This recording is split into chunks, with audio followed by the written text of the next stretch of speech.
ఒక సైకలాజికల్ గేమ్ని నడిపేటువంటి చంద్రబాబు గారి స్టైల్ ఎట్లుంటుందంటే వైసీపీ వాళ్ళు ఎగబడి వస్తానంటే వద్దన్నాను నేనే అనేటువంటి తరహాలో కొత్తగా మళ్ళీ మీడియాతో వార్తలు రాయించే ప్రక్రియ ప్రారంభమైంది. బ్రేకింగ్లు ఆ రూట్లోకి వచ్చినాయి.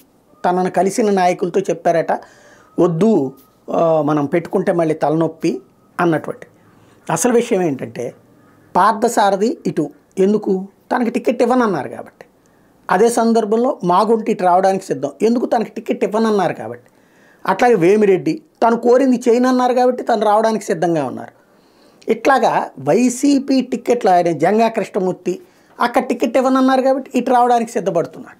ఇట్లాంటి వాళ్ళది వైసీపీ టికెట్ ఇవ్వనంటే రావడానికి సిద్ధపడుతున్నారు కానీ వైసీపీ టికెట్ ఇస్తానంటే కూడా మాకు వద్దని వస్తానన్న వాళ్ళు ఎవరైనా ఉన్నారా?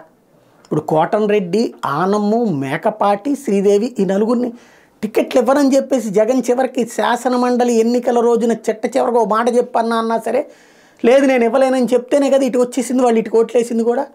ఆ నలుగురిలో ఇద్దరికి ఇప్పుడు చంద్రబాబు గారి టికెట్లు గ్యారంటీ లేవు కదా, ఆనంకి కోటంరెడ్డికి ఓకే కానీ మిగతా ఇద్దరికి ఇవ్వట్లేదు కదా.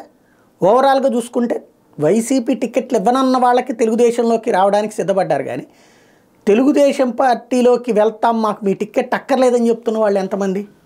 అసలు పాయింట్, అసలు లాజిక్ ఇది కదా.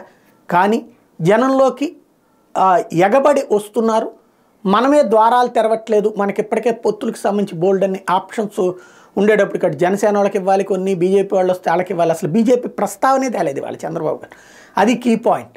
బీజేపీ ప్రస్తావనే తేకుండా ఇవాళ సమావేశం జరిగింది, వాళ్ళకి సంబంధించిన ఇంటర్నల్ సమావేశం. అంటే దాన్ని బట్టి అర్థం చేసుకోవచ్చు సంథింగ్ బాబు గారు ఎవరో వచ్చేస్తున్నారని నమ్మించడానికి బట్ వద్దనుకుంటున్నాం అని చెప్పేటటువంటి ప్రయత్నం చేస్తున్నారు.